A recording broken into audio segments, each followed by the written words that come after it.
roi des rois, au Seigneur des seigneurs. Alléluia. Amen. Soyez bénis. Amen. Et réjouissons-nous dans la maison du Seigneur. Est-ce que nous avons la parole? Amen. Et nous pouvons prendre l'écriture. Qui prétends-tu être? Alors nous prenons Luc 9, Luc chapitre 9, les versets 18 à 21. Amen. Et Jean chapitre 8, le verset 51 à 59. Qui prétends-tu être? Ne vous en faites pas, c'est une expression tirée de ce que nous allons lire. Amen. Un jour que Jésus priait à l'écart, oui, Jésus lui-même priait. Non, on va parler de ça tout à l'heure. Parce que vous arrivez quelque part, mais s'il est le Dieu Tout-Puissant et puis il prie. Amen. Mais voyez-vous, si un homme a le Saint-Esprit, il a la divinité. Il a la divinité, mais cependant, il prie la divinité qui est en lui. Un jour que Jésus priait à l'écart, ayant avec lui ses disciples, il leur posa cette question. Qui suis-je? Qui suis-je au dire des hommes? Voilà, qui dit-on que je suis? Moi, j'ai la version Scofield, donc suivez ce que vous avez. Ils répondirent Jean-Baptiste, les autres Élie, les autres qu'un des anciens prophètes est ressuscité. Et vous, leur dit-il, qui dites-vous que je suis? Pierre répondit, le Christ de Dieu. Le Fils de Dieu, voilà, c'est cela. Amen. Jésus leur recommanda sévèrement de ne le dire à personne. En vérité, je vous le dis, si quelqu'un garde ma parole, il ne verra jamais la mort. Maintenant, lui dit les Juifs, nous savons que tu as un démon. Abraham est mort, les prophètes aussi, et tu dis, si quelqu'un garde ma parole, il ne verra jamais la mort. Es-tu plus grand que notre père Abraham, qui est mort? Les prophètes aussi sont morts. Qui prétends-tu être? Jésus répondit, si je me glorifie moi-même, ma gloire n'est rien. C'est mon Père qui me glorifie. Lui que vous dites être votre Dieu et que vous ne connaissez pas. Pour moi, je le connais. Et si je disais que je ne le connais pas, je serais semblable à vous, un menteur. Mais je le connais et je garde sa parole. Abraham, votre père, a tressailli de joie de ce qu'il verrait mon jour. Et il l'a vu et il s'est réjoui.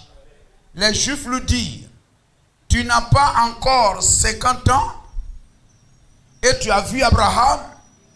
Jésus lui dit, en vérité, je vous le dis, avant qu'Abraham fût, je suis. Là-dessus, il prit des pierres pour le jeter contre lui. Mais Jésus se cacha et il sortit du temple. Oh Dieu, puisses-tu dans ta bonté, dans ta riche miséricorde, ajouter tes grâces et tes bénédictions à la lecture de ta parole. Et fasse que les cœurs soient disposés. Et que, oh Dieu, la sémence trouve un cœur bien disposé. Et que, oh Dieu, tu éloignes des cœurs les soucis. Et Seigneur, les inquiétudes, l'incrédulité. Et que la sémence trouve un cœur bien disposé. Afin que la prédication ne soit pas donnée en vain. Mais qu'elle produise la repentance, produise la conversion. Oh, amène le baptême du Saint-Esprit dans chaque corps, dans chaque temple. Bénis cette assemblée. Je te la remets dans le nom de Jésus-Christ. Amen. Gloire à Jésus-Christ. Alléluia. Qui prétends-tu être? Et nous lisons Nous avons lu ce passage merveilleux. Amen. Alléluia. Ces échanges entre Jésus et les croyants, les chrétiens de son temps. Amen. Alléluia. Lui, il parlait spirituel et eux parlaient charnel. Lui, il avait un langage spirituel, un langage haut. Mais eux comprenaient et voyaient les choses de façon charnelle. Voyez-vous, la théologie garde l'homme dans le charnel.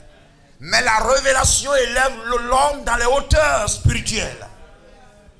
C'est pourquoi Nicodème même, voyez-vous, avec sa grande connaissance, son doctorat en théologie, amen, ne pouvait pas comprendre même les choses simples de la parole.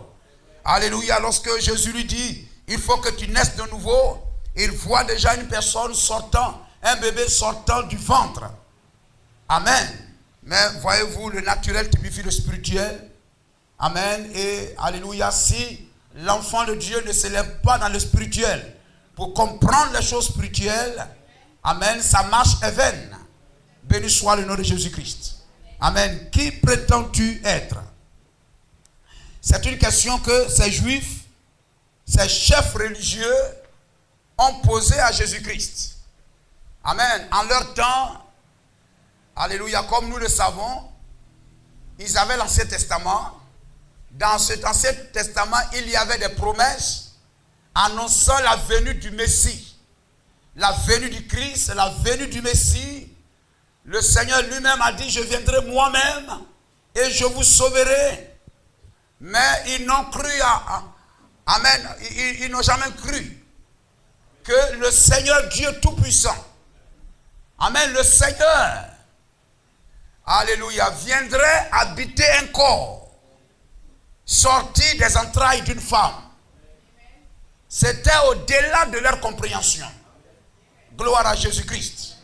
Amen. Ils lisaient l'Ancien Testament. Ils pouvaient lire les promesses. Amen. Gloire au Seigneur. Ils pouvaient connaître les promesses dans le cœur. Amen. Alléluia, dans leur cœur, par cœur. Mais le véritable croyant est celui qui reconnaît l'accomplissement de la promesse et qui croit en ça. Il savait qu'un Messie viendrait. Il savait que le Christ viendrait. Comme nous avons parlé de la femme au puits. Elle a été enseignée que le Christ viendrait, le Messie viendrait. Amen. Elle a été enseignée à savoir ce que c'est qu'un prophète. Un vrai prophète. Le signe du Messie. Le signe du prophète. Le discernement des cœurs. Des pensées des cœurs. Elle a été enseignée. Et ces chefs religieux savaient ces choses. Mais ils ne pouvaient pas comprendre. Amen. Que cet homme qui se tenait devant lui. Cet homme qui était assis sur le puits de Samarie. Amen. Était l'accomplissement de tout ce qu'Ésaïe a dit. L'accomplissement de Genèse 3,16. Amen. D'Ésaïe 53. D'Ésaïe 61. Etc. etc. Malachie 3,1. Ils ne savaient pas qu'il était l'accomplissement de tout ce que les prophètes avaient dit. Ils croyaient en cela, que cela va s'accomplir. Mais ils ne pouvaient pas croire que cela est accompli et que Jésus était l'accomplissement de cette promesse. Béni soit le nom de Jésus-Christ. Et voyez-vous, chaque âge, amen, a ses promesses. Chaque âge, amen, vient avec ses promesses. Et le véritable croyant est celui qui sait reconnaître son temps, son âge dans la Bible, dans la parole de Dieu. Et qui sait s'identifier dans la parole, que ce verset, cette parole-là, c'est pour cet âge, et que cette parole est accomplie. Et quelles sont les leçons, amen, que je peux tirer de cela, amen, dans ma marche de chaque jour. Béni soit le nom de Jésus-Christ. Amen. Et Jésus pouvait se tenir là, tenir le langage qu'il tenait avec eux, mais eux avaient un cœur fermé et eux ne pouvaient pas comprendre. Béni soit le nom du Seigneur. Alors ils parlent et ils ne comprennent pas, ils sont tout embrouillés. Dis, mais qui prétends-tu être? Parce que tantôt tel qu'il parle, il est celui-là. Tantôt il est celui-là. Mais lorsqu'il regarde là où il est né, de Nazareth, de la famille où il est sorti, Amen, de cette simplicité, cette naissance particulière, ils ne peuvent pas comprendre, amen, qu'il était ces paroles accomplies là. Alors il nous pose la question, qui prétends-tu être? Mais frère, nous savons qu'il est. Alléluia. Et Jésus leur a dit, si vous ne savez pas ce que je suis, vous mourrez dans votre péché. Donc c'est un péché de ne pas savoir qui est Jésus-Christ. Et aujourd'hui, frère, à l'heure de Luc 17:30, amen, c'est un péché de ne pas savoir qui est William Marion Branham. Ce message, c'est quoi? C'est quoi? Gloire à Jésus-Christ. Hein, Jean 8:24. Si vous ne savez pas ce que je suis, vous mourrez dans votre péché. C'est un péché de ne pas savoir qui est Jésus-Christ. Si vous ne savez pas qui il est, vous êtes idolâtre. Amen. Parce que vous allez prendre quelqu'un. Amen. Vous allez prendre quelqu'un pour ce qu'il n'est pas. Et vous allez manquer la véritable personne. Amen. Si vous allez quelque part, on dit je t'envoie vers cette personne. Ou bien tu t'envoies à la gare. Ou bien, comme la dernière fois je disais, vous partez à l'aéroport. Ou bien à la gare. On vous a dit, il y a une personne qui va venir. Vous devez connaître les caractéristiques de cette personne. Amen. Quelquefois, ce n'est pas la personne qui descend à la gare et qui lève la main pour dire, il ne sait même pas qui va venir le recevoir. Je suis là, c'est moi un tel. Oui, c'est moi, etc. Non. Mais il descend, il regarde à gauche et à droite. Bon, etc. Mais vous, qui allez à la gare pour l'accueillir, amen, il y a des paroles le concernant. Il y a des descriptions qui le concernent. Lorsqu'il viendra, ça sera un homme de taille comme ça, de teint comme ça, habillé de manches longues, amen, de telle couleur de chemise, il a tel sac à main. C'est comme ça, lorsque cette femme de couleur, cette femme noire, lorsqu'elle a vu le prophète et que le prophète l'a salué, elle a automatiquement répondu « Bonjour pasteur ». Parce qu'avant qu'elle ne le voie, elle savait qu'il allait venir et elle avait toute la description le concernant. Alors elle ne pouvait pas manquer le but. Béni soit le nom du Seigneur. Amen. Alors lorsque tu vas arriver à la gare, les descriptions que tu as, tu vas commencer à éliminer les gens. Et lorsque tu vas tomber sur une telle personne, tu vas dire oui, c'est de cet homme-là qu'il s'agit. Et vous allez même l'approcher, le saluer, pour dire ah, vous êtes monsieur un tel. Il dit oui, c'est bien moi. Il dit c'est moi qui ai été envoyé pour te chercher. Vous comprenez cela? Béni soit le nom de Jésus-Christ. Amen. Et Jésus a dit, si vous ne savez pas ce que je suis, vous mourrez dans votre péché. Amen. Le croyant doit savoir qui est Dieu. Hier, il s'est caché sous des titres. Mais aujourd'hui, il s'est révélé par son nom. Amen. La Bible décrit pleinement qui il est. Béni soit le nom de Jésus-Christ.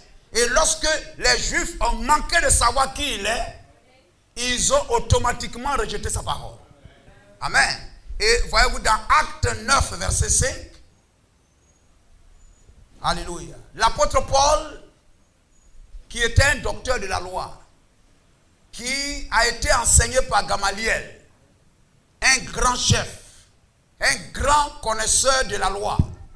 L'apôtre, amen, Paul, il n'était pas encore apôtre. Il était Saul, il était un pharisien. Amen. Il a été enseigné dans l'exactitude de la loi. Amen. Gloire à Jésus-Christ. Et cet homme-là savait que, amen, la nuée, amen, la colonne de nuée, la colonne de feu qui a, disons, qui a accompagné les enfants d'Israël, sinon derrière lesquels Moïse a marché, les enfants d'Israël ont marché. Paul savait que c'était le Seigneur. Amen. Paul savait que c'était le Seigneur. Amen. Acte 9, 5. Donc lorsqu'il rencontra, amen, cette nuée sur la route de Damas, cela montre que son cœur, il était aveugle, mais il n'avait pas l'aveuglement que les théologiens et les dénominationnels d'aujourd'hui ont. Il avait la capacité, lorsqu'il reconnaissait la vérité, de se plier à cette vérité. S'il a la révélation, amen, que ça c'est la vérité, il était prêt à se soumettre à cette vérité-là. Et lorsqu'il croyait en quelque chose, il s'y mettait à fond. Il était sérieux dans ça. Il n'était pas un chrétien hypocrite qui peut faire croire au pasteur qu'il est derrière lui, mais en réalité il n'est pas derrière le pasteur. Il peut faire croire à l'assemblée qu'il est derrière l'assemblée, mais en réalité il n'est pas derrière l'assemblée. Mais c'est quelqu'un d'honnête, quelqu'un de sincère, quelqu'un de véridique. Mais il n'est pas allé demander l'avis de Gamaliel. C'est Gamaliel qui était, je peux dire, son pasteur, son enseignant. Mais quand il a rencontré la colonne de feu, cette nuée, sur la route de Damas, il n'a pas couru aller demander à Caïphe, aller demander, amen, à Gamaliel, à qui que ce soit, que dois-je penser de ce amen, de cela, que dois-je dire que c'est. Mais lorsqu'il a rencontré, comme la femme au puits, elle n'est pas allée voir son pasteur, elle n'est pas allée voir son église. Mais quand elle a écouté Jésus-Christ, il y a une profondeur en elle. Et elle avait en elle, amen, gloire au Seigneur, la vraie description. Amen. Gloire au Seigneur de qui est véritablement le prophète, qui est le Messie. Elle avait en elle une vraie représentation du Messie. Et Paul avait en lui une vraie représentation du Seigneur. Béni soit le nom de Jésus-Christ. Il savait qu'il n'y a pas deux colonnes de feu. Il n'y a qu'une seule colonne de feu. Et cette colonne de feu est celle qui a accompagné Moïse, qui a accompagné les enfants d'Israël. Gloire au Seigneur. Donc lorsqu'il peut reconnaître que c'est la colonne de feu, ce n'est pas une fumée en voyage. Ce n'est pas la forêt qui était en feu et puis ça envoyait de la fumée. Mais, amen, dans cette journée claire et tout, gloire au Seigneur, cette lumière-là n'est rien d'autre que quelque chose de surnaturel. Et il a été enseigné dans la loi que lorsque tu rencontreras cela, amen, ça c'est le Seigneur. Gloire à Jésus-Christ. C'est le Seigneur, c'est le Père. Et lorsque Paul a rencontré la colonne de nuée, il savait que cette nuée-là, c'était le Seigneur. Béni soit le nom de Jésus-Christ. Amen. Alors il a demandé, qui es-tu, Seigneur? C'est-à-dire, il a appliqué ce qu'il savait. Il voulait savoir quel est ton nom, qui tu es, mais il sait déjà que c'est le Père. Il sait déjà que c'est l'Éternel. Il sait déjà que c'est le Seigneur. Il y a des choses que vous ne pouvez ne pas expliquer, mais que vous avez la révélation que c'est la vérité. Il y a deux choses, frère. Amen. Je crois que Jésus-Christ est le Dieu tout-puissant, le créateur des cieux et la terre, qui s'est créé un corps qu'on appelle Jésus, et qui est rentré dedans, et qui marchait ici sur la terre pendant 3 ans et demi. Ça là, je crois ça. Peut-être quelqu'un peut me poser question aussi, mais pourquoi il prie? Mais pourquoi il fait ceci? Peut-être que je peux ne pas pouvoir expliquer, mais je suis convaincu d'une chose. Amen, il n'y a pas 3 dieux. Amen, c'est le Dieu esprit, la colonne de feu, qui est descendue dans un corps. Gloire au Seigneur. Je peux ne pas expliquer à quelqu'un, mais ça, je crois ça. J'ai la révélation que c'est ceci la vérité. Amen. Mais vous ne pouvez pas arriver quelque part et puis on dit comme ça. Oui, c'est vrai. Hein? C'est comme si c'est maintenant vous lisez. Frère, si vous êtes là, ça fait 3 ans, ça fait 4 ans, ça fait 5 ans. Amen. Et que quand on lit quelque chose dans la Bible, c'est comme si c'est la première fois que vous attendez. Ça vous êtes pareil à un élève qui se tient là devant la feuille d'examen et puis qui dit on n'a pas vu. Ça là, on n'a pas vu. Mais pourtant son ami, l'exercice 2 là, ça là, on n'a pas fait ça en classe. Quand on faisait la tutelle où on a fait ça. Et il y a des personnes comme ça sur le plan spirituel dans l'église. Gloire à Jésus-Christ. Amen. Il faut que ça change. Et si, amen, si je ne deviens pas bien, je serai une proie facile pour le diable. Il tomba par terre. Amen. Il entendit une voix qui lui disait, Saul, Saul, pourquoi me persécutes-tu? Pourquoi me persécutes-tu? Il répondit, qui es-tu, Seigneur? Il n'a pas dit, toi qui es-tu? Toi c'est qui? Mais il sait que cette nuée, il sait que cette lumière, il connaissait cette lumière-là. Peut-être qu'il n'a pas vu ça encore vis-à-vis, mais l'écriture lui a dit que cette lumière-là, c'est le Seigneur. Vous comprenez cela? Alors quand il a rencontré cela, il dit, qui es-tu, Seigneur? Et le Seigneur dit, hein? Qui es-tu, Seigneur? Et le Seigneur dit. Vous savez, au jour de Manoir, on demande, mais quel est ton nom? Pour qu'il dise, mon nom est merveilleux. Pourquoi demandes-tu mon nom? Mon nom est merveilleux. Mais le Seigneur dit, je suis Jésus que tu persécutes. Ça a réglé le problème. Ça a mis fin à toute contestation. C'est-à-dire, il avait rencontré son absolu. Cette lumière, la colonne de feu, était l'absolu du prophète. Lorsque la colonne de feu lui a dit, je suis Jésus, ça a réglé la question. Ça a mis fin à toute contestation. Il était en train de combattre l'église. Mais quand il a rencontré son absolu, et que son absolu dit, je suis Jésus, il s'est rangé derrière les apôtres en même temps. Gloire à Jésus-Christ. Amen. Frère, aujourd'hui, on va discuter, on va prendre une brochure du prophète, mais le prophète a dit ceci ici. Et puis on va discuter encore. Vous comprenez cela? On va encore discuter. Béni soit le nom du Seigneur. Amen. Amen. Alors, qui prétends-tu être? Alors, Jésus-Christ, il est la colonne de feu. Cette colonne de feu, c'est le Seigneur, c'est le Père, c'est l'Éternel. Il s'est identifié, il a un nom.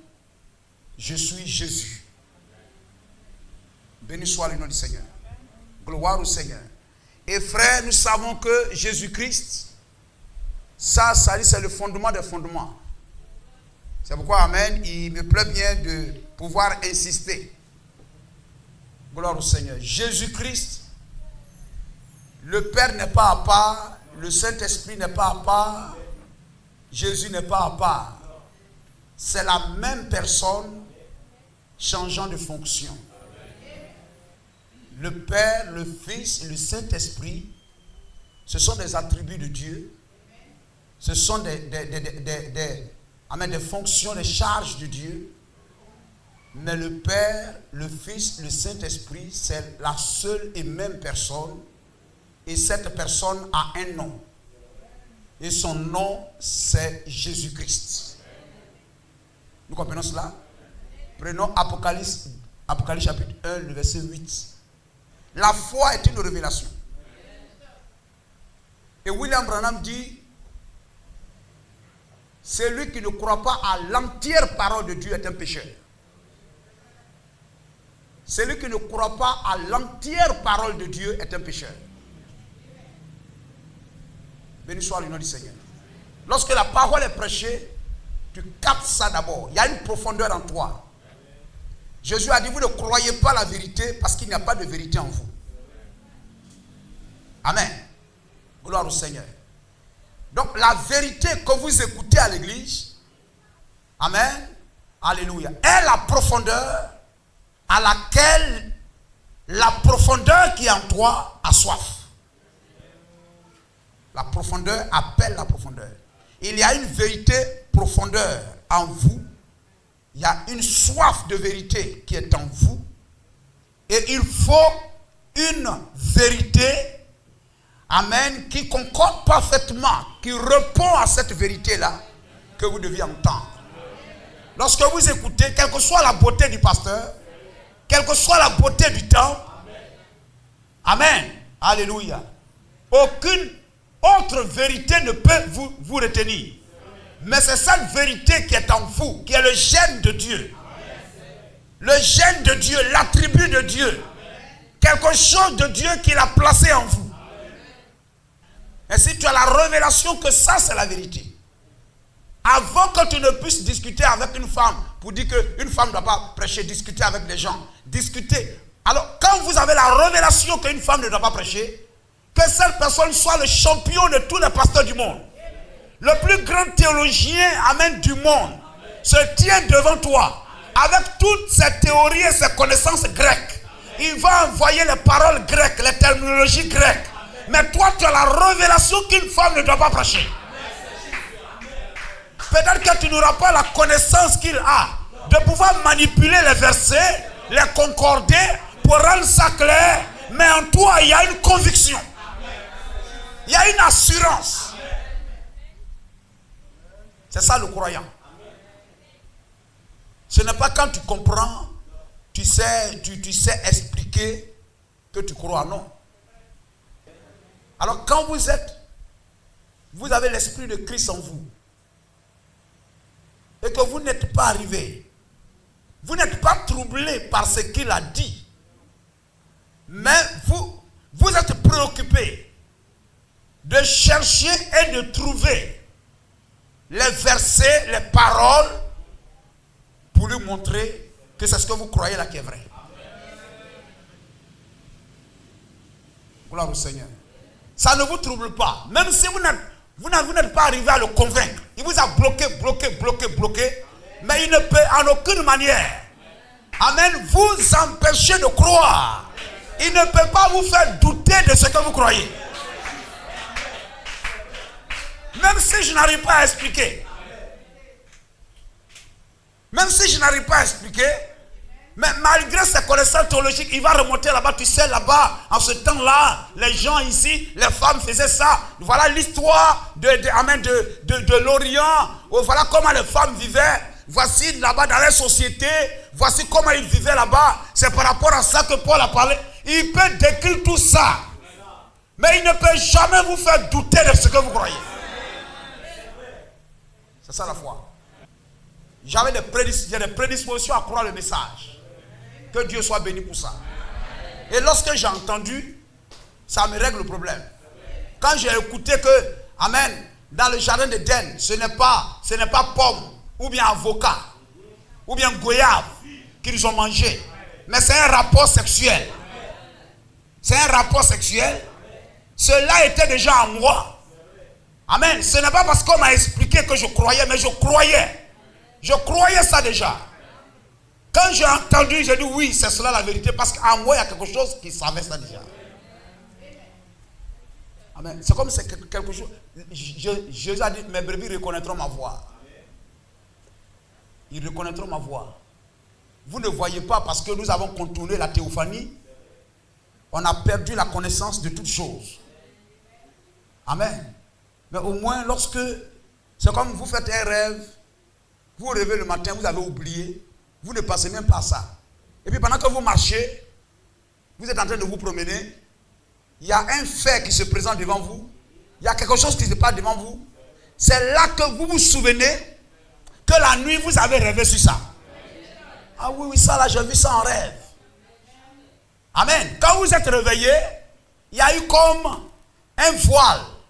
Quelque chose qui a fermé le souvenir. Ça a fermé le souvenir que vous aviez de cela. Mais lorsque vous êtes rentré en contact, amen, avec l'accomplissement de la promesse, de ce que vous aviez vu, ça a ouvert vos yeux. Vous comprenez cela? Et c'est la même chose, frère.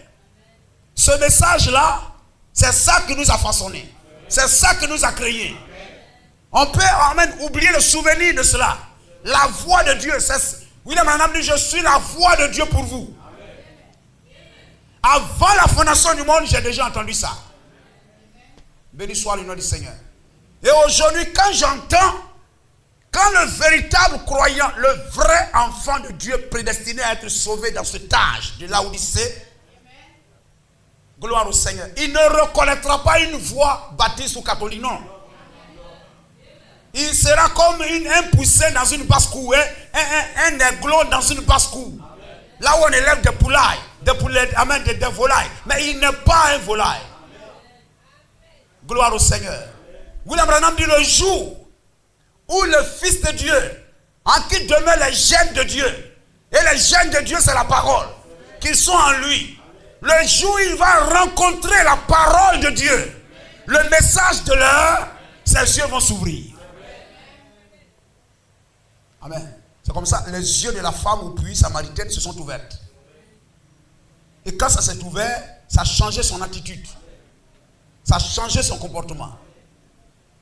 Gloire au Seigneur. L'enfant de Dieu doit croire que son Dieu n'est pas trois personnes. Son Dieu est une personne. Et celui qu'on ne voyait pas, maintenant il s'est laissé voir. Gloire au Seigneur. Lorsqu'il a créé Adam, il a créé en deux phases. L'homme de Genèse 1, 27, il a fait habiter dans Genèse 2, 7. Amen. Il a pris Genèse 1, 27 et il a uni ça à Genèse 2, 7. Genèse 1, 27 s'est marié à Genèse 2, 7. Genèse 1, 27 vient de Dieu. C'est l'attribut de Dieu. C'est une partie de Dieu. Amen. Et Genèse 2, 7 est une partie de la terre, la poussière. Et Dieu a pris les deux, il les a unis. Ce qui vient de la terre, c'est le temple. Et ce qui vient du ciel, c'est l'onction. Gloire au Seigneur. C'est l'esprit. Amen. C'est la même chose qui s'est passée au Jourdain. Gloire au Seigneur. Alléluia. Amen. L'homme de Genèse 1, 27, amen, s'unit à Genèse 2, 7. Jésus est le temple et Christ, c'est l'onction, c'est le logos. C'est Dieu, amen, qui descend habiter dans ce temple.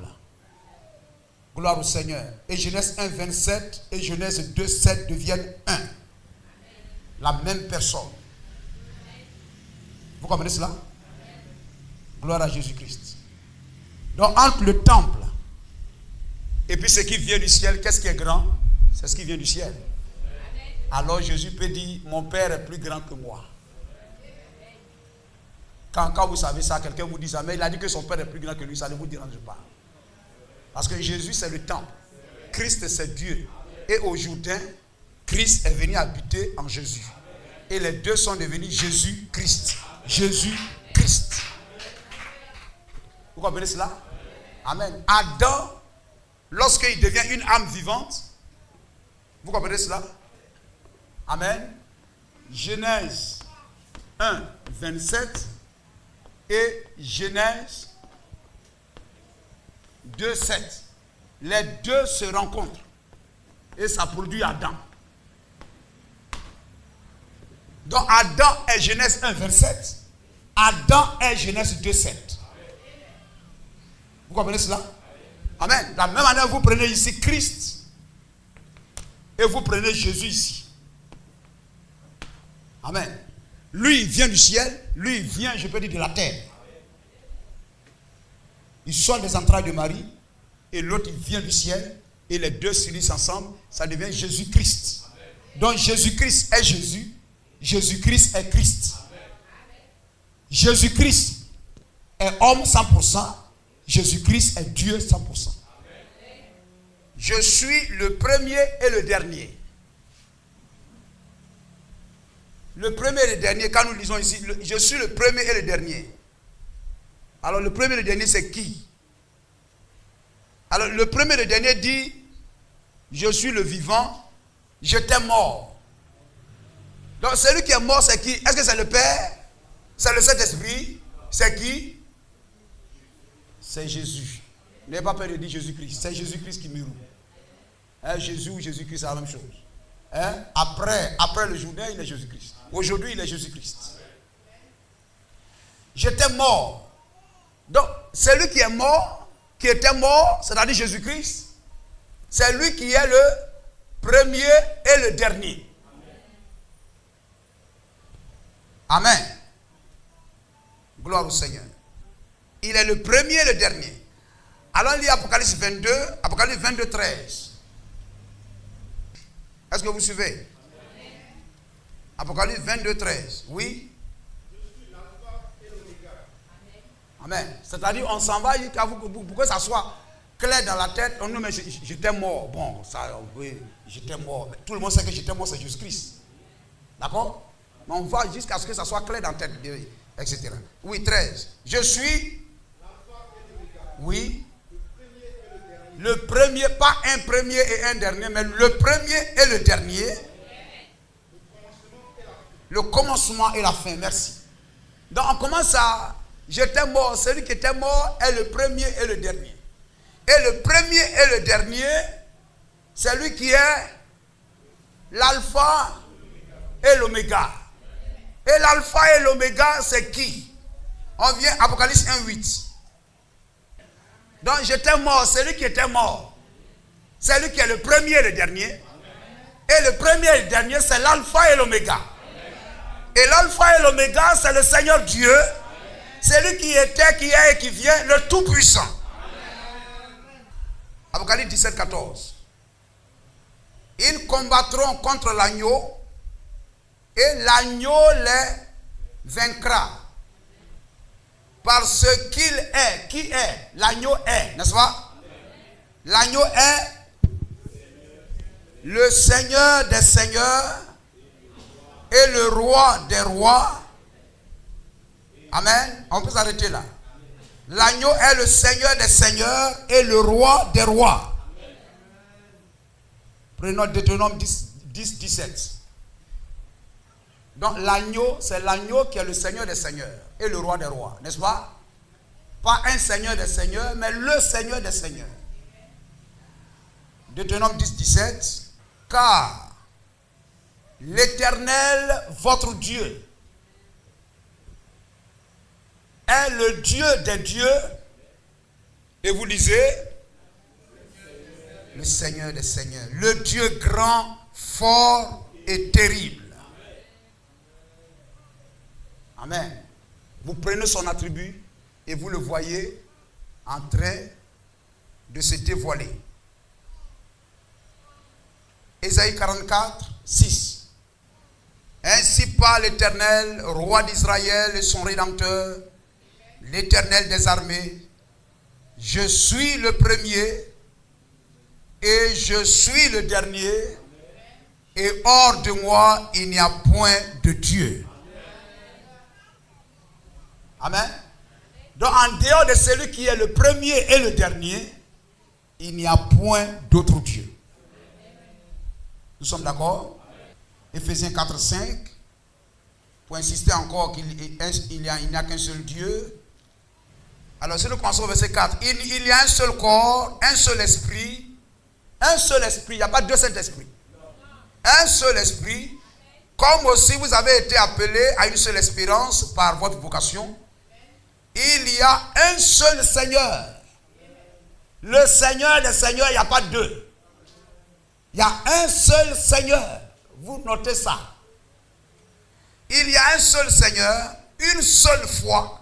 Il n'y a pas une foi baptiste, une foi catholique, une foi assemblée de Dieu. Non. Si c'est différent, ça veut dire que vous deux vous êtes faux, ou bien il y a un qui est vrai, il y a un qui est faux. Il n'y a pas deux qui soient vrais. Il y a une seule foi, un seul baptême. Amen. Donc si certains baptisent au nom du Père, du Fils et du Saint-Esprit, certains baptisent au nom de Jésus-Christ, ça veut dire que les deux, il y a un qui est vrai, il y a un qui est faux. Les deux ne peuvent pas être vrais.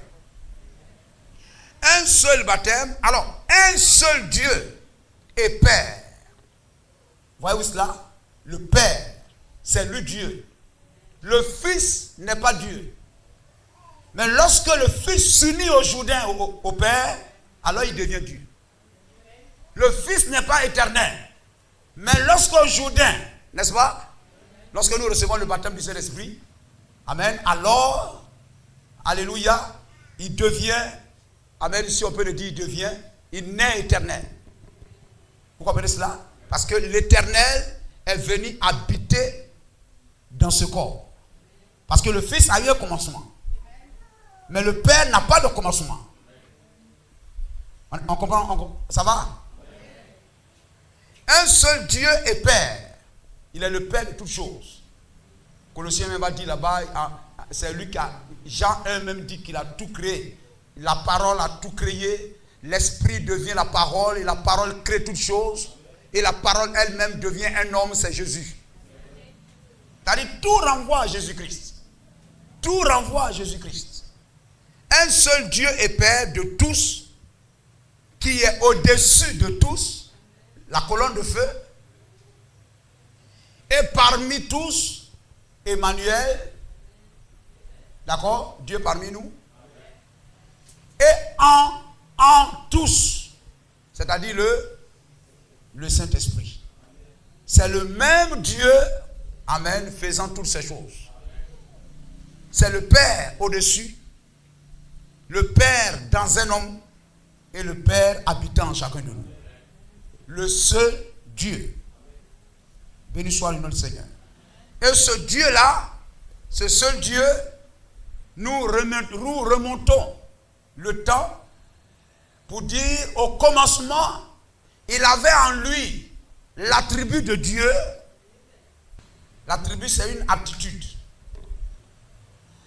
C'est une capacité. Amen. C'est une fonction. C'est une compétence. C'est une qualité, une qualification. Un talent, une disposition.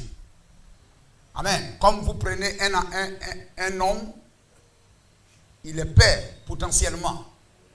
Mais il n'est pas encore manifesté en tant que père. Donc il a l'attribut de père. Une femme, elle a l'attribut de maman. En elle, c'est une maman. Mais elle n'est pas encore manifestée en tant que maman. Amen. Lorsqu'elle rencontrera un homme, alors elle aura des enfants. Les enfants l'appelleront maman. Alors, elle est maman. Vous comprenez cela? Gloire à Jésus-Christ. Et au commencement, Dieu n'était pas Dieu. Dieu était un être, une personne. Amen. Mais en lui, il y avait plusieurs attributs, plusieurs capacités, beaucoup de capacités. Hein? Comme vous prenez quelqu'un, il y a des gens vraiment et tout ça. Il est lui seul, il sait parler français, il sait parler hébreu, il sait parler allemand, hein, il sait parler anglais, il sait parler chinois. Il a tout un bagage comme ça sur lui. Et vous le voyez, il est arrêté là. Quelquefois même peut-être il sait parler baoulé. Et il est arrêté là. Gloire au Seigneur. Mais tant qu'il n'y a pas un baoulé qui se présente devant lui, vous ne savez pas qu'il sait parler baoulé. Hein? Tant qu'il n'y a pas un Français qui se présente devant lui, vous ne savez pas qu'il sait parler français. Gloire au Seigneur. Amen. Alors un jour, un baoulé vient et il se met à parler baoulé. On dit, ah, il sait parler baoulé. Donc au commencement, Dieu, il était seul. Il n'y avait rien. Il était seul. Mais en lui, il y avait toutes ces capacités-là. Amen. Vous comprenez cela? Il n'a ni père, ni mère, ni généalogie, ni commencement de jour, ni fin de vie. Vous prenez les philosophes et les résicruciens. Il dit non, Dieu là, il doit avoir quelque chose avant lui. D'accord, je te dis que ce Dieu que tu dis, il y a quelque chose avant lui là. Je t'accorde ça, mais ce n'est pas mon Dieu. Mais je t'accorde qu'il y a quelque chose avant lui. Maintenant, remontons pour aller. Donc avant lui, il y a un autre Dieu. D'accord, et avant ce Dieu là, non, il y a un autre. Et avant lui là, il y a... Mais remonte. Quand tu vas aller jusqu'à il y a un où tu vas t'arrêter, c'est lui mon Dieu. Quand tu prends l'homme aussi, il a son père, son arrière-père, son grand-père, arrière, jusqu'à tu vas trouver Adam. Et puis avant lui, il n'y avait pas un homme sur la terre. D'accord, on va lire. Monsieur, nous voudrons voir Jésus. D'accord? Vous suivez? Dieu est la vie éternelle. Au commencement était Dieu. Il n'était pas Dieu en ce moment-là. Parce que Dieu, le mot anglais, God, Dieu, veut dire objet d'adoration. Et quand on dit objet d'adoration, ça ne veut pas dire ça là.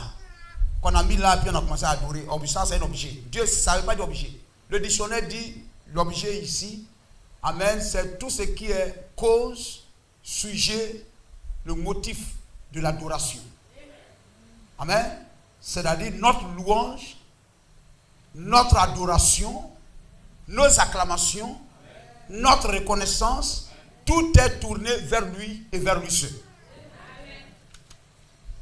Comme nous disons, à toi la gloire, à toi l'adoration, à toi l'élévation, à toi les acclamations, etc. Béni soit le nom de Jésus-Christ.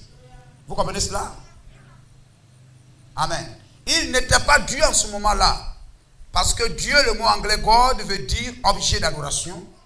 Il n'y avait rien d'autre que lui. Il était éternel. Celui qui est éternel, c'est tout. Il n'y avait pas de lune, pas d'étoile, pas d'ange, rien. Mais dans cet être, c'est-à-dire dans cette personne, dans cet individu, on peut dire ça un peu entre guillemets. D'accord. Amen. Que nous appelons Dieu notre Père, il y avait des attributs, des fonctions, des qualités. En lui, il y avait l'attribut de Père. Mais il n'avait rien créé. Il fallait qu'il soit le Père de la création et tout. En lui, il y avait l'attribut de Dieu. En lui, il y avait l'attribut de Fils. En lui, il y avait l'attribut de Sauveur. En lui, il y avait l'attribut de guérisseur. Et toutes ces choses que nous voyons maintenant ne font que manifester ces attributs. On va lire l'approche à laquelle Dieu a pourvu pour la communion. Paragraphe 26. Et je me pose donc des questions là-dessus. Si nous retournons donc au commencement, dans les choses, toutes les choses tirent leur origine de la Genèse. Et dans la Genèse, nous voyons que Dieu a créé l'homme pour communier avec lui. C'est ça Jéhovah. Jéhovah. Dieu avec ses enfants, famille. Dieu aimait descendre et communier avec son peuple. Dieu au commencement, Genèse 1, au commencement Dieu. On reprend ici ce mot-là en hébreu. Ça veut dire, au commencement, c'était pas, en réalité, c'est pas au commencement Dieu, mais au commencement Elohim. Donc c'est elle et là Elohim, le Tout-Puissant. Le Dieu aux multiples attributs. L'être aux multiples attributs. Elle est là Elohim. C'est lui qui existe par lui-même. Le fort. Ce n'est pas quelqu'un qui l'a créé, mais qui existe par lui-même. En lui étaient les attributs de Père. En lui était l'attribut du Fils. En lui étaient les attributs du Sauveur. Attribut du Guérisseur. Attribut d'être Dieu. Il n'y avait que Dieu et Dieu seul. Maintenant, ces attributs étaient en lui. Et cela a produit quelque chose pour l'adorer. La première chose qu'il avait créée, c'était les anges, les êtres angéliques. Et ceux-ci l'adoraient. Et il ne pouvait pas tomber. Puis il a mis l'homme dans la chair. Il est tombé par le libre arbitre. Peut-être un jour on parlera de cela. Il lui avait accordé le droit de choisir, voilà, entre le bien et le mal. Mais Dieu au commencement, je pense, c'était le temps le plus glorieux, quand notre bienveillant et précieux Dieu descendait dans le jardin d'Éden, dans la fraîcheur, et qu'il parlait à Adam et Ève, et qu'il communiait. Le Dieu que nous servons est seul et une seule personne. C'est pourquoi nous devons aussi savoir que si il est le seul Dieu et qu'en dehors de lui il n'y a point d'autre Dieu, vous devez savoir, frère, que dans tout, en voyageant dans la Bible, si vous trouvez un être qui est adoré dans la Bible et que Dieu ne condamne pas, la Bible ne condamne pas l'adoration de cette personne ou de cela, c'est que cette chose-là, c'est Dieu lui-même. Parce que il n'y a qu'un seul Dieu. Amen. Comme je le disais, A égale à B, etc. Donc s'il y a un être qui reçoit une adoration, si Jésus-Christ a été adoré, et nous savons que Jésus a été adoré. Luc 24, il a été adoré. Gloire au Seigneur. Alors s'il a été adoré, c'est que c'est Dieu lui-même qui se tenait là. Amen. Il n'y a qu'une seule adoration, un seul être qui est adoré, et l'adoration est agréée par la Bible, c'est Dieu lui-même. Donc s'il y a une autre personne avec un autre titre, etc., qui reçoit adoration, et la Bible ne condamne pas, c'est que c'est le même Dieu. Ce n'est pas un deuxième Dieu, ce n'est pas un troisième Dieu, c'est le même Dieu sous une autre forme. Gloire au Seigneur. Que Dieu nous aide à garder ses paroles. Béni soit le nom du Seigneur. Que Dieu nous aide à garder ses paroles. Amen. Et que nous puissions nous détourner de toute forme d'idolâtrie.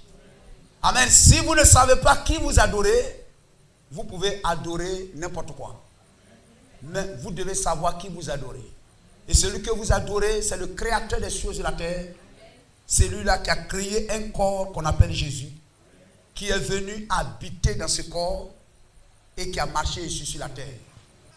Lorsque Paul, qui a été enseigné par Gamaliel, il lui a été dit que la colonne de feu, c'est le Père, c'est le Seigneur. Lorsqu'il est arrivé sur la route de Damas, vous suivez? Et lorsqu'il a vu cette colonne de feu, automatiquement, il a su déjà que c'est le Seigneur. Mais il voulait avoir sa carte d'identité. Il dit, qui es-tu, Seigneur?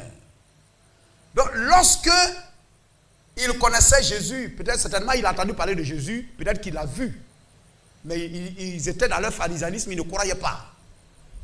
Donc, quand cette lumière s'est identifiée pour dire, je suis Jésus, alors qu'il sait que ce Jésus-là, c'est un homme sorti des reins de Marie, qui a marché ici sur la terre, qui a été crucifié, alors automatiquement, le docteur de la loi a compris. Il a compris Colossiens 2,9. Il a dit, c'est que la plénitude de la divinité est descendue dans un corps. C'est que le Dieu Tout-Puissant, la colonne de feu, le Dieu de Moïse, habite dans un corps. C'est que ce que Isaïe a dit, Emmanuel, est accompli. Et il va progresser dans 1 Timothée 3,16 pour dire, le mystère de la piété est grand. Vous comprenez, frère? Quand il a rencontré sur la route de Damas, c'était la première rencontre. Quand il a vu que la colonne de feu s'est identifiée pour dire, je suis Jésus, l'homme qui marchait ici et qui a été crucifié là, alors il a compris que le Dieu Tout-Puissant a habité parmi nous sous la forme d'un homme. Il a compris que le mystère de la piété est grand. Dieu est devenu un homme. Vous comprenez cela? Gloire à Jésus-Christ. Amen. Ce sont ces choses-là, frères, que Dieu nous accorde la grâce de comprendre. Amen. Il n'a pas dit ça fait deuxième Dieu, ça fait troisième Dieu. Mais il sait que c'est Jéhovah a pris un corps humain. Alléluia. Si nous nous éloignons de ça, nous nous égarons. Que notre compréhension soit claire et nette. Et que nous ne puissions douter de quoi que ce soit. Il y a tellement de versets dans la Bible. On va vous montrer ici, Jésus prie le Père, il fait ceci. Mais vous devez savoir que l'attribut du Fils prie l'attribut du Père. Le temple prie le Dieu du temple. Hein, frère? Le temple prie le Dieu du temple. Gloire au Seigneur. Le temple, c'est Jésus. Et le Dieu du temple, c'est Christ. Donc je ne suis pas surpris que le temple prie le Dieu du temple. Que ma marche ne souffre d'aucune confusion, ne souffre d'aucune incrédulité, mais que Dieu rende ses paroles encore plus claires dans notre esprit et que nous marchions avec révélation. Que Dieu vous bénisse.